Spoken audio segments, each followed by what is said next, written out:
Hey, hey, hey, positive energy. This finds you all loving self today. Loving self. That's what we're talking about today, actually. Loving self without feeling guilty. Loving self without feeling judged. Loving self without feeling like you are comparing or competing with anybody else.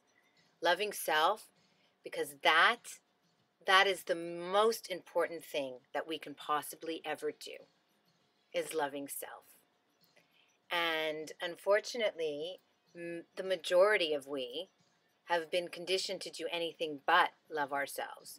And thus, loving self, which is a natural, inherent aspect of our beingness, has become the most distant, detached, and difficult aspect of our beingness. And it's very, very important that we all come back to this natural inherent aspect of ourselves, which is loving self, which is being in awe and humbled honor of the gift that we have to be able to express the I in me through this physical vessel. Because the I that's in me is the I that's in all of we. And it's divinity. It is beauty.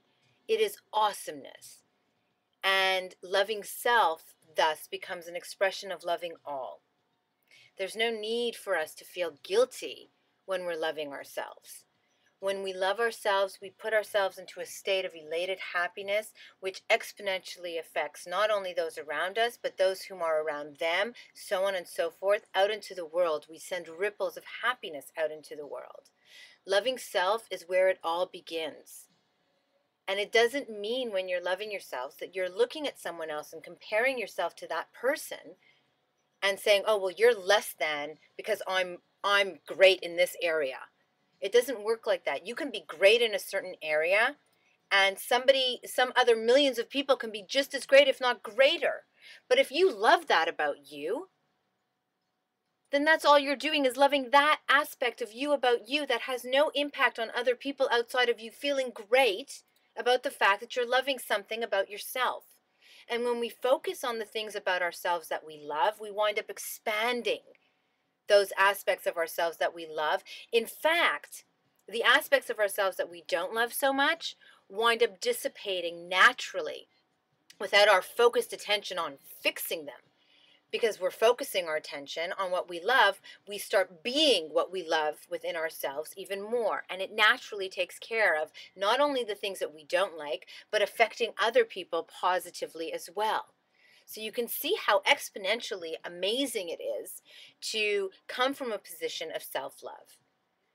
We need to, however, begin by giving ourselves permission to love ourselves. We need to allow ourselves to have the experience of loving ourselves without the guilt, without the repercussions of feeling that we are judging someone else, putting someone else down, having guilty feelings about doing that, or having the need to compare ourselves with someone else to say whether or not we measure up. We need to just look at the blessing of whom we are in our own beingness and see the things within ourselves that we love, truly love, purely love.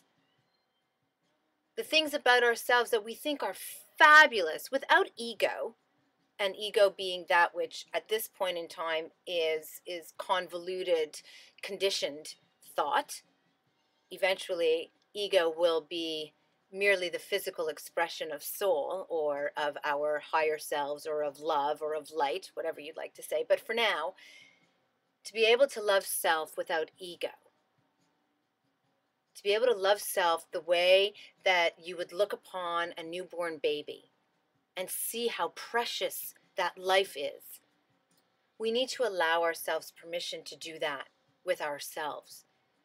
And a great way of doing that is to take some time every morning or every evening when you're either right before you're getting out of bed or you're about to get into bed or off to dreamland, and you're on your own and you have some space unto self to be able to just let go of all of the stress and the strain and the worry of what we would like to accomplish, what our objectives are, what our goals are, what we didn't do, what we wish we could have done, how we wish we could be better in this, to let that all just go, even if it's for a moment, and allow for one moment in time, one moment of our experience of beingness, to just focus on the things that we love about ourselves exclusively. Only that which you love about yourself. Not thinking, oh, well, it could be a little bit better. No, no. Something that you love about yourself. For example, you might love that you're an early morning riser. Small things. You might love that you are generous.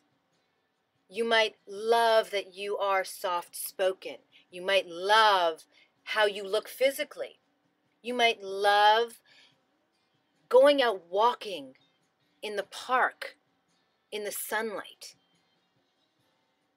Just to give oneself the permission to take a few moments to think about loving you, about times that you've spent with you, enjoying life, about things within you that you love, and eventually to increase upon that so that it's not just being done in the morning for a few moments or in the evening for a few moments, but you're reminding yourself throughout your day, wow, I just did something that was so cool.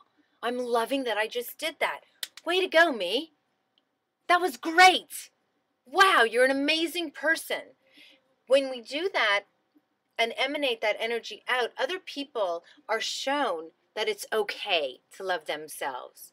And so not only are we in a place of elevated happiness and affecting those around us positively, but we're also giving others permission to do the same.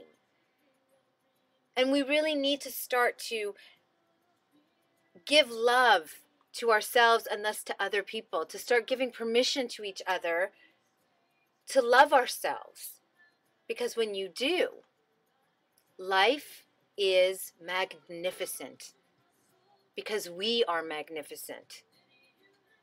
And it is a humbled honor to recognize our magnificence. It is a beautiful gift to recognize one's own magnificence because it allows you to recognize the magnificence in all, as I do you. Blessedly be.